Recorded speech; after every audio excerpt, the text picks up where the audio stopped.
നമസ്കാരം. കേന്ദ്ര ധനമന്ത്രി നിർമ്മല സീതാരാമൻ ഒരു തവണ കൂടി ബജറ്റ് അവതരിപ്പിച്ചിരിക്കുന്നു. നമ്മുടെ രാജ്യത്തിൻ്റെ മുമ്പോട്ടുള്ള ഭാവിയെ കൃത്യമായി നിർവചിച്ചുകൊണ്ടുള്ള ഒരു ബജറ്റാണിത്. പലപ്പോഴും ബജറ്റ് അവതരിപ്പിക്കുന്നത് ഒരു വർഷത്തെ പദ്ധതികൾക്കാണെങ്കിലും ഉത്തരവാദിത്വമുള്ള സർക്കാരുകൾ ഭാവിയെ മുൻകൂട്ടി കണ്ടുകൊണ്ട് ബജറ്റ് പ്രഖ്യാപിക്കും. അത്തരത്തിൽ താൽക്കാലിക നേട്ടങ്ങൾക്ക് ലക്ഷ്യമിടാതെ രാജ്യത്തിൻ്റെ സമഗ്ര വികസനം ലക്ഷ്യമിട്ടുകൊണ്ടുള്ള ഒരു ബജറ്റാണ് ഇന്നലെ നിർമ്മല സീതാരാമൻ അവതരിപ്പിച്ചത്. പക്ഷെ പതിവ് പോലെ കേരളത്തിൽ മുറവിളികളാണ്. സംസ്ഥാനത്തിനൊന്നുമില്ല, രാജ്യത്തിനൊന്നുമില്ല എന്ന് പറഞ്ഞ് രംഗത്തിറങ്ങി. കേരളം ഇന്ത്യയുടെ ഭാഗമാണെന്ന് ചിന്തിക്കണമെന്നാണ് മുഖ്യമന്ത്രി പിണറായി വിജയൻ പറഞ്ഞത്.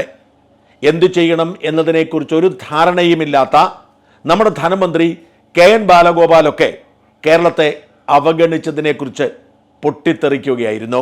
നമ്മൾ കണ്ടു ശീലിച്ച ബജറ്റ് രീതികൾ വെച്ച് നോക്കിയാൽ കേരളത്തിനൊന്നുമില്ല എന്നുള്ള പ്രഖ്യാപനം ശരിയാണ്. രാജ്യത്തിന് 7 അതിവേഗ റെയിൽ കോറിഡോർ പ്രഖ്യാപിച്ചപ്പോൾ കേരളം ഉൾപ്പെട്ടിട്ടില്ല. കേരളത്തിന് ഒരു എയിംസ് പ്രഖ്യാപിച്ചിട്ടില്ല. ഏതെങ്കിലും തരത്തിലുള്ള പ്രത്യേക പദ്ധതികൾ കേരളത്തിനില്ല. ആകെയുള്ളത് ആമയുടെ പ്രജനനം സംരക്ഷിക്കാൻ വേണ്ടിയുള്ള ഒരു കോറിഡോറും റയർ എർത്ത് സംരക്ഷിക്കുന്നതിന് വേണ്ടിയുള്ള 4 സംസ്ഥാനങ്ങളെ കൂട്ടിയോജിപ്പിച്ചുകൊണ്ടുള്ള ഒരു കോറിഡോറിന്റെ ഭാഗമാക്കി എന്നതുമാണ്. എന്നാൽ ഈ നിലവിളിക്ക് എന്തെങ്കിലും പ്രസക്തിയുണ്ടോ? രാജീവ് ചന്ദ്രശേഖർ ഇന്നലെ പൊട്ടിത്തെറിച്ച് പറഞ്ഞതുപോലെ അനുവദിച്ചിരിക്കുന്ന പദ്ധതികൾ എന്തെങ്കിലും വ്യക്തമായി നടപ്പിലാക്കിയിട്ടുണ്ടോ? പിന്നെ ഇല്ലാത്തതിനെക്കുറിച്ച് എന്തിനാണ് വിലപിക്കുന്നത്? വാസ്തവത്തിൽ കേരളത്തിനൊന്നുമില്ല എന്ന് വിലപിക്കുന്നത് മോദി സർക്കാർ അധികാരത്തിൽ വരുന്നത് വരെ ബജറ്റ് പ്രഖ്യാപിച്ചിരുന്നത് എങ്ങനെയായിരുന്നോ ആ രീതി നോക്കിക്കൊണ്ടാണ്. ഏത് സംസ്ഥാനമാണോ കേന്ദ്ര സർക്കാരിന് കൂടുതൽ താല്പര്യമുള്ളത് അവർക്ക് കൂടുതൽ പദ്ധതികൾ പ്രഖ്യാപിക്കുന്ന രീതിയായിരുന്നു അതുവരെ ഉണ്ടായിരുന്നത്. പദ്ധതി രാജ്യവികസനത്തിന് ഗുണകരമാണോ, പദ്ധതി ലാഭകരമാണോ എന്നൊന്നും നോക്കാതെ രാഷ്ട്രീയ താല്പര്യം മാത്രം പരിഗണിച്ചുകൊണ്ടായിരുന്നു മോദി സർക്കാർ അധികാരത്തിൽ വരുന്നത് വരെ ബജറ്റ് അവതരിപ്പിച്ചിരുന്നത്. ലല്ലു പ്രസാദ് യാദവ് ഒക്കെ റെയിൽ മന്ത്രിയായതിൻ്റെ ദുരന്തം നമ്മളിപ്പോഴും അനുഭവിച്ചുകൊണ്ടിരിക്കുന്നു. കേരളത്തിലെ KSRTC മന്ത്രിമാർ മാറി മാറി അവരുടെ മണ്ഡലത്തിലേക്ക്, അവർക്ക് താല്പര്യമുള്ള MLA-മാരുടെ മണ്ഡലത്തിലേക്ക് ബസ് റൂട്ടുകൾ അനുവദിക്കുന്നത് പോലെയുള്ള തട്ടിപ്പായിരുന്നു ബജറ്റ് ഇതുവരെ. എന്നാൽ രാജ്യത്തെ 2047 സമ്പൂർണ്ണ വികസിത രാജ്യമാക്കുക എന്ന സ്വപ്നത്തിന്റെ ഭാഗമായി അടിസ്ഥാന സൗകര്യ വികസനത്തിനും രാജ്യത്തിന്റെ സമഗ്രമായ വികസനത്തിനും രൂപം കൊടുക്കുന്ന തരത്തിലാണ് ബജറ്റ് ഇപ്പോൾ അവതരിപ്പിച്ചു വരുന്നത്. അതിന് വ്യക്തമായ സൂചനയാണ് താൽക്കാലിക നേട്ടങ്ങൾക്കല്ലാതെയുള്ള കേന്ദ്രമന്ത്രിയുടെ ഈ ബജറ്റ് എന്ന് പറയാതിരിക്കാൻ നിവൃത്തിയില്ല. വാസ്തവത്തിൽ കേരളത്തിന് അവസരങ്ങളുടെ കടല് തന്നെ തുറന്നിട്ടിട്ടുണ്ട്. കേരളത്തിന്റെ നികുതി വിഹിതം വലിയ തോതിൽ വർദ്ധിപ്പിച്ചത് തന്നെ കേരളത്തോട് പ്രത്യേക ചതുർത്ഥിയൊന്നുമില്ല എന്നതിന്റെ തെളിവായി വേണം കാണാൻ. കേരളത്തോട് അവഗണന ഉണ്ടായിരുന്നെങ്കിൽ നികുതി വിഹിതത്തിൽ ഇത്രയും വലിയൊരു വർധനവ് വരുത്തുമായിരുന്നില്ല. കേന്ദ്ര സർക്കാരിന്റെ ബജറ്റ് എന്ന് പറയുന്നത് സർക്കാർ ഇനി ചെയ്യാൻ പോകുന്ന പദ്ധതികളുടെ ഒരു കരട് രൂപരേഖയാണ്, ഒരു നയപ്രഖ്യാപനമാണ്. ആ നയപ്രഖ്യാപനത്തിൽ അധിഷ്ഠിതമായി അതിലെ ഗുണങ്ങൾ ഉപയോഗിക്കുന്ന തരത്തിൽ ആർക്കു വേണമെങ്കിലും പ്രോജക്റ്റുകൾ കൊണ്ടുവരാം, നേട്ടം കൊയ്യാം. അതാത് സംസ്ഥാന ഭരണകൂടങ്ങൾക്ക് മികവുണ്ടെങ്കിൽ അതിന് ഗുണം ഇങ്ങോട്ട് കൊണ്ടുവരാൻ പറ്റും. ഉദാഹരണത്തിന് 2 കാര്യങ്ങൾ ശ്രദ്ധിക്കുക. ഒന്ന്, ടൂറിസം പദ്ധതികൾക്ക് വ്യക്തമായ മുൻതൂക്കം പ്രഖ്യാപിച്ചിട്ടുണ്ട്. പുതിയ ടൂറിസം പദ്ധതികൾ പ്രഖ്യാപിക്കുമ്പോൾ അതിൻ്റെ ഗുണം നമ്മൾ അനുഭവിക്കണമെങ്കിൽ നമ്മുടെ ടൂറിസ്റ്റ് കേന്ദ്രങ്ങളെ കേന്ദ്ര സർക്കാർ ആഗ്രഹിക്കുന്ന തരത്തിൽ സ്റ്റാൻഡേർഡൈസ് ചെയ്ത് അത്തരത്തിലുള്ള പദ്ധതികൾ തയ്യാറാക്കണം. കേന്ദ്ര സർക്കാരിന്റെ ടൂറിസം പദ്ധതിയുടെ ലക്ഷ്യം കേരളമെന്നോ ഉത്തർപ്രദേശെന്നോ വ്യത്യാസത്തോടെയല്ല, നേരെ മറിച്ച് രാജ്യത്തേക്ക് ടൂറിസ്റ്റുകളെ ആകർഷിക്കാനാണ്. അങ്ങനെ ഏറ്റവും കൂടുതൽ ടൂറിസ്റ്റുകളെ ആകർഷിക്കാൻ സാധ്യതയുള്ള സംസ്ഥാനം കേരളമാണ്. പക്ഷേ വൃത്തിയും ഗതാഗത സൗകര്യങ്ങളും അടിസ്ഥാന സൗകര്യങ്ങളും നിർബന്ധമാണ്. അതൊക്കെ ചെയ്ത് കൃത്യമായൊരു പദ്ധതി സമർപ്പിച്ചാൽ പുതിയ ടൂറിസം നയത്തിന്റെ ഗുണം നമുക്കുണ്ടാവും. എയിംസ് ഇല്ല എന്ന് നിലവിളിക്കുന്നവർ എയിംസിന് വേണ്ടി നമ്മൾ സ്ഥലം എടുത്തു കൊടുത്തിട്ടുണ്ടോ എന്നതിന് ഉത്തരം പറയണം. ഇപ്പോഴിതാ ആയുർവേദ ചികിത്സാ രംഗത്ത് എയിംസിന് തുല്യമായ പദ്ധതികൾ പ്രഖ്യാപിച്ചിരിക്കുന്നു. വേണ്ട സൗകര്യങ്ങൾ ഒരുക്കി കൊടുത്താൽ, സ്ഥലം എടുത്തു കൊടുത്താൽ കേരളത്തിന് അത് ലഭിക്കാനുള്ള സാധ്യതയുണ്ട്. എന്നാൽ അതിനൊന്നും ശ്രമിക്കാതെ, വേണ്ട പദ്ധതികൾക്ക് രൂപം കൊടുക്കാതെ ഒന്നും കിട്ടിയില്ല എന്ന് പറയാനാണ് നമ്മൾ ആഗ്രഹിക്കുന്നത്. കേരളത്തെയും ആന്ധ്രാപ്രദേശിനെയും തമിഴ്നാടിനെയും ഒഡീഷയും ഉൾപ്പെടുത്തിക്കൊണ്ട് ഒരു റെയർ എർത്ത് കോറിഡോർ പ്രഖ്യാപിച്ചിട്ടുണ്ട്. അതിന്റെ പ്രാധാന്യം പോലും നമ്മൾ തിരിച്ചറിഞ്ഞിട്ടില്ല. വാസ്തവത്തിൽ ലോകത്ത് നിന്ന് ഏറ്റവും അധികം ആവശ്യമുള്ള വസ്തുവായി മാറിയിരിക്കുകയാണ് റെയർ എർത്ത്. ചൈന ലോകത്തിൽ ആധിപത്യം പുലർത്താൻ പോകുന്നത് പോലും റെയർ എർത്തുകളുടെ, അതായത് അപൂർവ ധാതുക്കളുടെ സാന്നിധ്യം മൂലമാണ്. നമ്മുടെ കടൽ തീരത്ത് അത് ധാരാളമുണ്ടെങ്കിലും അത് ഖനനം ചെയ്യുന്ന രീതിയില്ല.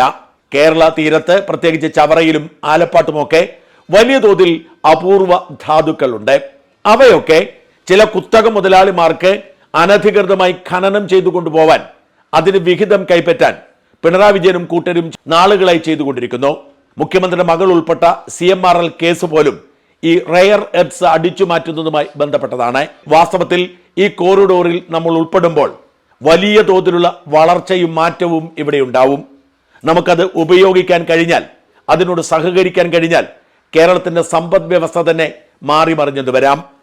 വാസ്തവത്തിൽ നമുക്ക് ലഭിക്കുന്ന അവസരങ്ങൾ നമ്മൾ വേണ്ടതുപോലെ ഉപയോഗിക്കാതെ കുറ്റം പറയുന്നത് കൊണ്ട് എന്തെങ്കിലും കാര്യമുണ്ടോ? ഒരു സർക്കാർ ചെയ്യേണ്ടത് എന്താണ്? നമ്മുടെ മുൻപിൽ ഒരു അവസരം തുറന്നു കിട്ടുമ്പോൾ നമ്മൾ അതിനുവേണ്ടി നമ്മുടെ പൗരന്മാരെ തയ്യാറാക്കി കൊടുക്കണം. ഇന്ത്യ യൂറോപ്യൻ യൂണിയനുമായും ബ്രിട്ടനുമായും കരാറിൽ ഏർപ്പെടുന്നു. ഈ 2 കരാറുകളും ഏറെ വൈകാതെ നടപ്പിലാവും. എന്ന് വെച്ചാൽ ഇന്ത്യയിൽ നിന്ന് കയറ്റുമതി ചെയ്യുന്ന 99% ഉൽപ്പന്നങ്ങൾക്കും നികുതിയില്ലാത്ത സാഹചര്യം ഉണ്ടാവുന്നു. അപ്പോൾ നമ്മൾ ചെയ്യേണ്ടത് എന്താണ്? നമ്മുടെ ആളുകളെ നമ്മൾ പരിശീലിപ്പിച്ചെടുക്കണം. വിദേശത്ത് ഡിമാൻഡുള്ള സാധനങ്ങൾ കയറ്റി അയക്കാൻ പറ്റുന്ന സാഹചര്യം ഒരുക്കി കൊടുക്കണം.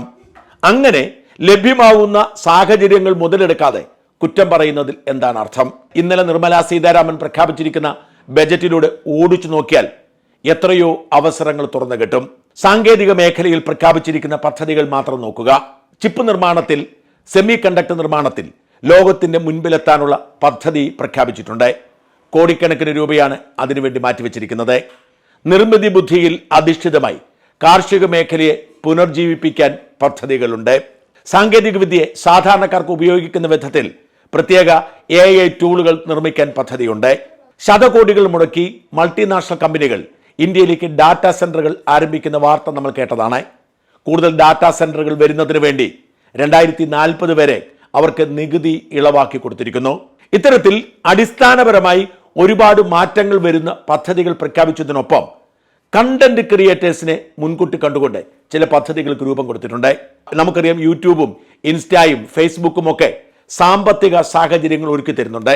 ഇതിനൊന്നും ഒരു പരിശീലനവും ഇവിടെ ഇല്ല. ആളുകൾ അവരുടേതായ രീതിയിൽ ഇതൊക്കെ പഠിച്ച് അവതരിപ്പിച്ച് മുമ്പോട്ട് പോകുന്നു. ഇവിടെ ഏതാണ്ട് 20-25 ലക്ഷം പേരെയെങ്കിലും ഇത്തരം കണ്ടന്റ് ക്രിയേറ്റേഴ്സായി ഗുണനിലവാരമുള്ളവരാക്കി സൃഷ്ടിച്ചെടുക്കാനുള്ള പദ്ധതി ഹയർ സെക്കൻഡറി സ്കൂളുകൾ കേന്ദ്രീകരിച്ച് പ്രത്യേക ലാബുകളിലൂടെ നടപ്പിലാക്കുന്നു. വാസ്തവത്തിൽ മാറുന്ന കാലത്തിനനുസരിച്ച് യുവാക്കളെ കാര്യക്ഷമമാക്കാനുള്ള ഇത്തരം പദ്ധതികൾ ഇവിടെ നടപ്പിലാക്കാൻ ശ്രമിച്ചാൽ അതിന് കേന്ദ്ര സർക്കാരിന്റെ പിന്തുണയുണ്ടാവും, കുട്ടികൾക്ക് ഗുണമുണ്ടാവും. പകരം ഇവിടെ എന്താണ് ചെയ്യുന്നത്? ആരെങ്കിലും ഒരാൾ സ്വന്തമായി മെനക്കെട്ട് ഒരു കണ്ടന്റ് ക്രിയേറ്റ് ചെയ്താൽ അവനെ പിടിച്ച് ജയിലിലിട്ട് അവന്റെ കമ്പ്യൂട്ടറും ക്യാമറയും എടുത്തുകൊണ്ടുപോയി പൂട്ടിക്കെട്ടാനല്ലേ ശ്രമിക്കുന്നത്. അത്തരമൊരു സർക്കാരിനെ മോദി സർക്കാർ ചെയ്യുന്ന ഈ പരിഷ്കാരങ്ങൾ മനസ്സിലാവുകയില്ല. ഏറ്റവും അധികം വിഷനറി ആയുള്ള പദ്ധതികളിൽ ഒന്നായി തോന്നിയത് 7 അതിവേഗ റെയിൽവേ കോറിഡോറുകളുടെ പ്രഖ്യാപനമാണ്. നമുക്കറിയാം, ലോകം ഒരുപാട് മാറിക്കൊണ്ടിരിക്കുന്നു. ചൈനയും ജപ്പാനും ഒക്കെ ഹൈസ്പീഡ് ട്രെയിനുകളിലേക്ക് മാറിക്കഴിഞ്ഞു. നമ്മളിപ്പോഴും അത് പരീക്ഷിക്കുന്നതേ ഉള്ളൂ. 7 പുതിയ അതിവേഗ റെയിൽവേ കോറിഡോറുകൾ പ്രഖ്യാപിച്ചിരിക്കുന്നു. ഡൽഹിയിൽ നിന്നും വാരണാസിയിലേക്കും വാരണാസിയിൽ നിന്നും സിലിഗുരിയിലേക്കുമാണ് വടക്കുള്ള 2 കോറിഡോറുകൾ. ബാക്കി 5ഉം മുംബൈ മുതൽ ചെന്നൈ വരെയാണ്. മുംബൈയിൽ നിന്നും പൂനെയിലേക്ക് 3ാമത്തേത്, പൂനെയിൽ നിന്ന് ഹൈദരാബാദിലേക്ക് 4ാമത്തേത്, ഹൈദരാബാദിൽ നിന്നും ബാംഗ്ലൂരിലേക്ക് 5ാമത്തേത്, ഹൈദരാബാദിൽ നിന്നും ചെന്നൈയിലേക്ക് 6ാമത്തേത്, ബാംഗ്ലൂരിൽ നിന്നും ചെന്നൈയിലേക്ക് 7ാമത്തേത്. നോക്കുക, തെക്കേ ഇന്ത്യക്കാരോട് ഒരു അവഗണനയുമില്ല. ഈ ഹൈസ്പീഡ് റെയിൽ പദ്ധതിക്ക് കൂടുതൽ പ്രാധാന്യം കൊടുത്തിരിക്കുന്നത് തെക്കേ ഇന്ത്യയിൽ തന്നെയാണ്. അത്രയും വലിയൊരു പദ്ധതിക്കുള്ള യോഗ്യത കേരളത്തിന് ഇല്ലാത്തതുകൊണ്ട് മാത്രം തൽക്കാലം അത് ഉൾപ്പെടുത്തിയിട്ടില്ല എന്ന് മനസ്സിലാക്കുന്നതാണ് ഉചിതം. മെട്രോ സിറ്റികളെ പരസ്പരം ബന്ധിപ്പിച്ച് ഇന്ത്യയുടെ വേഗത കൂട്ടാനുള്ള പദ്ധതിയുടെ ഭാഗമാണിത്. ഈ ഹൈസ്പീഡ് റെയിൽവേ പദ്ധതി നമ്മുടെ സമയം ലാഭിക്കുന്നത് എത്രയെന്ന് ഊഹിക്കാൻ പോലും കഴിയില്ല. ഇത്തരം ഒരുപാട് അടിസ്ഥാന സൗകര്യ വികസന പദ്ധതികൾ പ്രഖ്യാപിച്ചിട്ടുണ്ട്. 2 ലക്ഷം കോടിയിലധികമാണ് അടിസ്ഥാന സൗകര്യ വികസനത്തിന് വേണ്ടി മാറ്റിവെച്ചിരിക്കുന്നത്. ആദായ നികുതി സ്ലാബിൽ മാറ്റം വരുമെന്ന് പ്രതീക്ഷിച്ചെങ്കിലും മാറ്റമൊന്നും ഉണ്ടാക്കിയിട്ടില്ല. കഴിഞ്ഞ വർഷം നന്നായി പരിഷ്കരിച്ചതാണ്. എല്ലാ വർഷവും അതിൽ മാറ്റം വരുത്തേണ്ട കാര്യമൊന്നുമില്ല. എന്നാൽ ആദായ നികുതിയുമായി ബന്ധപ്പെട്ട് ടാക്സ് റിട്ടേണുമായി ബന്ധപ്പെട്ട നൂലാമാലകൾ, ചുവപ്പ് നാടകൾ അഴിക്കുന്നു എന്നത് ശ്രദ്ധേയമാണ്. കോൺഫിഡന്റ് ഗ്രൂപ്പ് CJ റോയിയുടെ മരണത്തിന്റെ തൊട്ടു പിന്നാലെയാണ് ഈ പ്രഖ്യാപനം വരുന്നതെന്ന് ഓർക്കണം. ടാക്സ് റിട്ടേൺ ഇനി ചാർട്ടേഡ് അക്കൗണ്ടന്റ് സഹായമില്ലാതെ ആർക്കു വേണമെങ്കിലും ആദായ നികുതി വകുപ്പിന്റെ വെബ്സൈറ്റിൽ പോയി ചെയ്യാം. അതിലെന്തെങ്കിലും പിശകുകൾ ഉണ്ടെങ്കിൽ എഡിറ്റ് ചെയ്ത് ശരിയാക്കാം. എന്തെങ്കിലും കുറവുകൾ ഉണ്ടെങ്കിൽ, വീഴ്ചകളുണ്ടെങ്കിൽ ജയിൽ ശിക്ഷയില്ല, പകരം പിഴയാണ്. ഇത്തരത്തിൽ മാറുന്ന കാലത്തിനനുസരിച്ച് പരിഷ്കാരങ്ങൾ പ്രഖ്യാപിച്ചുകൊണ്ടുള്ള പ്രതീക്ഷാ നിർഭരമായ ഒരു ബജറ്റായി ഇതിനെ കാണേണ്ടി വരും. കേരളത്തിനില്ല, തമിഴ്നാടിനില്ല എന്ന് പറഞ്ഞ് വിലപിക്കുന്നത് അറിവില്ലായ്മ കൊണ്ടും വിവരക്കേട് കൊണ്ടുമാണ്. കടലോളം അവസരം തുറന്നു തന്നിരിക്കുകയാണ് കേന്ദ്രമന്ത്രി നിർമ്മല സീതാരാമൻ. അത് ഉപയോഗപ്പെടുത്താൻ കെൽപ്പുള്ള സർക്കാരും വിഷനുള്ള നേതാക്കളും ഉണ്ടാവണമെന്ന് മാത്രം.